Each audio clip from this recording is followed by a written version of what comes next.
Hi, my name is Charles Codaway. I teach 3D design here at Richland. This is a summer class and very intense time. I wanted them to do something that dealt with an installation and all the aspects that go to it. Took them through the whole process of construction, gluing, nailing, down to even primering, painting. But really what this piece was about is understanding space.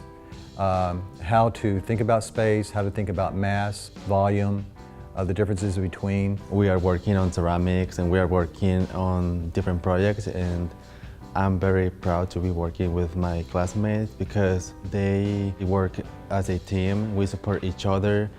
What the students have done this semester, what they've done, it's been exceptional. And I've been really excited. I've been like grabbing other faculty, come see what they made, come see what they made.